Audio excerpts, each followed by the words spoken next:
नमस्कार दोस्तों, स्वागत है आपका अपने चैनल पर जहां पर आपको स्टॉक मार्केट की लेटेस्ट न्यूज़ मिलती रहती है।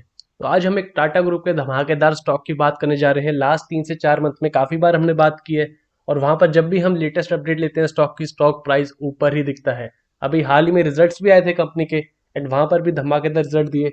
एंड फिलहाल आप जानते हैं कोविड सिचुएशन चल रही है, वहां से काफ़ी बड़ी कंपनीज इफेक्ट होती हैं, तो वो इन आईटी कंपनीज के लिए, टेक्नोलॉजी कंपनीज के लिए एक नई अपॉर्चुनिटी लेकर आती है, जिसकी वजह से आप देख सकते हैं इन कंपनीज की फिर वैल्यूएशंस चेंज हो जाती हैं। तो यहाँ पर देखेंगे आज स्टॉक प्राइस में कितनी तेजी रही, रीजन क्या रहा तेजी का एंड लॉन्ग टर्म प्रोस्पेक्टस क्या होंगे। तो यहाँ वीडियो शुरू करने से पहले मैं बोलना चाहूंगा, जो लोग चैनल पर नए वो सब्सक्राइब कर लें ताकि आपको स्टॉक मार्केट की लेटेस्ट न्यूज एनालिसिस मिलता रहे। देख सकते हैं आप, टाटा एलेक्सी की बात हमने 1800 रुपये के आसपास की थी जब 29 दिसंबर 2020 को। तो वहां से आप देख सकते हैं लगभग 4 मंथ हो चुके हैं एंड स्टॉक प्राइस अगर आज के दिन आप देखेंगे तो यहाँ पर 3894 दिखाई दे रहा है। तो वहां से भी 2 गुना से ऊपर हो चुका है स्टॉक। आज के दिन 10% से ऊपर की तेजी, जहां पर हाई आप देखें तो 4000 की प्राइस को टच कर चुका है स्टॉक।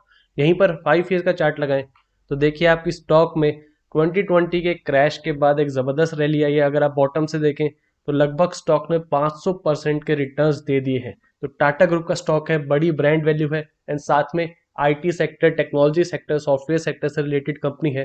तो आप देख सकते हैं कि इतनी बड़ी तेजी का कारण क्या है। लॉन्ग टर्म में अगर रिटर्न्स देखें कंपनी के 7700% के ऊपर के रिटर्न्स हमें दिखाई दे रहे हैं, पर अभी जो तेजी आई 2020 क्रैश के बाद, वैसी तेजी हमें कम ही देखने को मिली है इस शेयर में। तो यहाँ पर आप जानते हैं कुछ मेजर वैल्यूएशंस में चेंज हुए हैं कंपनी के। तो कंपनी ने अभी फिलहाल रिजल्ट पोस्ट किए थे, वहां पर स्टेलर रिजल्ट थे, बहुत ही अच्छे रिजल्ट थे और उसके बाद स्टॉक वहां से भी लगभग 36% ऊपर भाग चुका है रिजल्ट्स आने के बाद। रिजल्ट्स में हमने देखा था कि कंपनी का रेवेन्यू 8.7% से इंक्रीज हुए थे और वहीं पर कंपनी का अगर एबिडा की बात की जाए, एबिडा मार्जिन की, तो वहां पर 32.4% की एबिडा मार्जिन दिखाई दे रही थी। तो अच्छी खासी मार्जिन अवेलेबल हैं कंपनी के पास।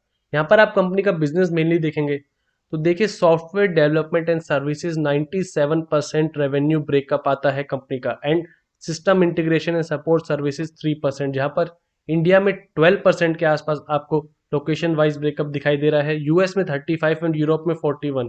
तो इंडिया से बाहर से यानी फॉरेन बिजनेस ज्यादा है कंपनी का अगर आप परसेंटेज वाइज देखें तो। एंड कंपनी का बिजनेस हमने देखा सॉफ्टवेयर सर्विस रिलेटेड है, जहां पर एम्बेडेड प्रोग्रामिंग डेवलपमेंट करती है कंपनी। यानी आप देखिए कुछ जो कंप्यूटर डिवाइसेज हैं वहां पर सॉफ्टवेयर डाले जाते हैं, जहां पर मेनली कार्स में यूज होते हैं। तो आप कंपनी के कस्टमर्स देख सकते हैं यहाँ पर Nissan, Hyundai, Tata Motors, SML, Isuzu, Panasonic, Ford और बॉश। तो ये आप देख सकते हैं ज़्यादातर यहाँ पर कार कंपनीज दिखाई दे रही हैं एंड ये कंपनी उनको प्रोवाइड करती है सर्विसेज सॉफ्टवेयर इंटीग्रेशन डेवलपमेंट के लिए।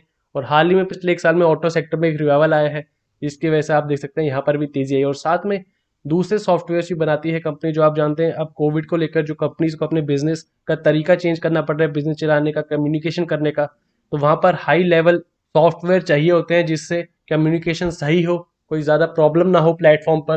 तो वहां पर आपको आईटी कंपनीज की एक तरीके की जरूरत देखने को मिल सकती है। तो ये सब फैक्टर्स हैं जिसकी वजह से आप देखिए टाटा एलेक्सी में जो तेजी है वो जारी है एंड कोविड क्रैश के बाद यहाँ पर पिछले 1 साल में पेंडेमिक के बाद इस कंपनी को काफी फायदा हुआ है। तो यहाँ पर आप कंप्लीटली देख सकते हैं कि कंपनी के services automotive sector, media sector, communication sector and health care sector.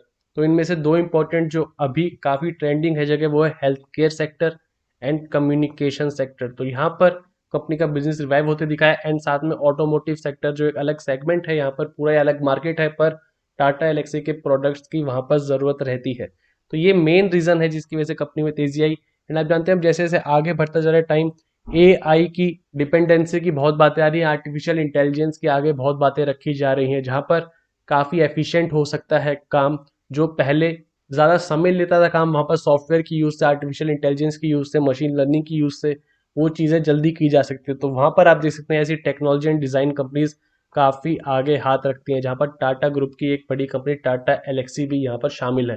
तो यहाँ पर कंपनी के फंडामेंटल्स देखें तो आप देखें स्टॉक का पी लगभग 59.8 है, बुक वैल्यू 217, लेकिन बुक वैल्यू से ऊपर जाने का, इतना ऊपर चलने का कारण आप यहाँ देख सकते हैं आरओसी में दिख जाएगा आपको 40.2% का ROC, return on capital employed.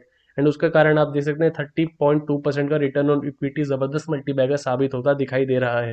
Long term result देखें तो आप फिर से चेक कर सकते हैं कि मार्च 2010 में 376 करोड़ का सेल्स रहती थी, अब 2021 में लगभग 10 साल बाद 1800 करोड़, तो 6 गुना तक बढ़ चुकी है कंपनी की सेल्स, 5 से 6 गुना।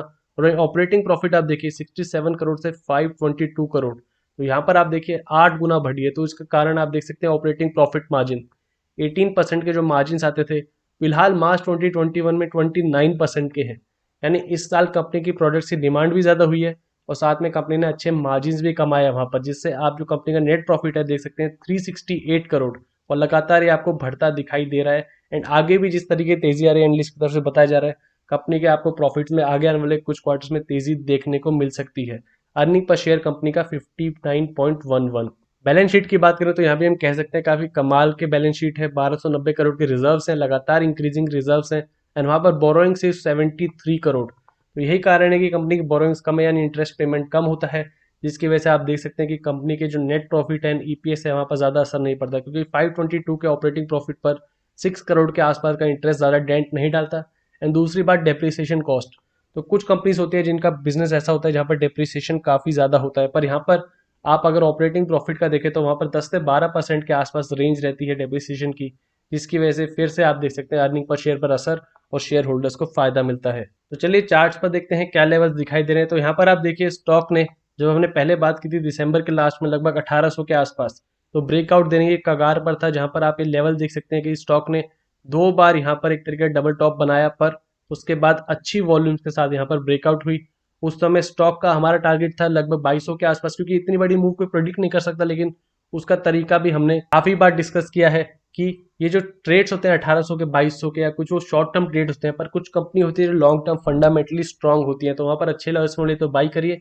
एंड ट्रेलिंग स्टॉप लॉस, तो जब तक प्रीवियस डे का बॉटम ब्रेक नहीं हो तब तक आप जा सकते हैं। देखिए आप इस पूरी रैली में प्रीवियस डे का बॉटम ब्रेक नहीं होता है, जिस दिन न्यू हाई नहीं बनता पर प्रीवियस डे का बॉटम भी ब्रेक हो जाता है, तो आप मूविंग एवरेज पर शिफ्ट हो सकते हैं। तो यहाँ पर आप देखिए कि स्टॉक ने, अगर हम पीछे चलें तो लगभग जुलाई से ही 21 ईएमए का इस सहारा लेकर लगभग आप देखिए आप इस पूरे ट्रेंड को राइड कर सकते थे, जहां पर 800 के प्राइस से 900 के प्राइस से यहाँ पर आप देखिए लगभग 2700 के प्राइस के आसपास अच्छा खासा ब्रेक होता दिखा था हमें 21 ईएमए, और वहां पर फिर ट्राइंगल पैटर्न बनाया स्टॉक ने, एंड वहां से एक और तरीके की तेजी, तो बहुत अच्छी वॉलिटिलिटी कॉन्ट्रैक्शन हुई स्टॉक में, एंड अगेन एक तेजी दिखाई है। तो अगेन अब आप जानते हैं कि ऐसे ट्रेंडिंग स्टॉक्स में, मार्केट में जहां पर बुल मार्केट चल रहा है, स्टॉक्स कहीं तक भी जा सकते हैं। तो हमारा वही मैकेनिज्म रहेगा कि ट्रेलिंग स्टॉप लॉस लगाइए। आप पिछले 5 दिन में भी देख सकते हैं लगभग 3100 से अब 4000 की तेजी। स्टॉक ने प्रीवियस डे बॉटम को ब्रेक नहीं किया, जहां पर भी न्यू हाई नहीं बना पर बॉटम भी ब्रेक नहीं हुआ, आप सीधा मूविंग एवरेज पर शिफ्ट हो जाइए। एंड वापस मैं दोहराना चाहूंगा कि स्टॉक लॉन्ग टर्म के लिए काफी अच्छा है। तो अगर आप लॉन्ग टर्म के लिए बाय करना चाह रहे हैं तो आप जानते हैं कि अभी हाई प्राइस पर मिल रहा है, तो जरूरी नहीं है कि कुछ चीज आपसे अगर मिस हो गई हो तो आप उसके पीछे पड़ जाए। आपको सही समय का इंतजार करना चाहिए, उतने में क्लियर भी हो जाता है कि क्या कंपनी के जो वैल्यूएशन है वो फेयर है, या आगे जाकर भी कंपनी वैसे रिटर्न्स दे रही है कि नहीं। तो यहाँ पर अगर आप लॉन्ग टर्म इन्वेस्टिंग के लिए जाना चाहते हैं तो कुछ समय रुक सकते हैं। जो लोग स्टॉक में पहले से बने हुए हैं उनको ऑलरेडी अच्छा मुनाफा हो रहा है, तो आप अपनी किसी ट्रेडिंग मैकेनिज्म से स्टॉक में आगे बढ़ सकते हैं। तो ये थी दोस्तों टाटा एलेक्सी से related latest news analysis. Video पसंद आए तो लाइक कीजिए और ऐसी और वीडियोस के लिए चैनल को सब्सक्राइब कीजिए।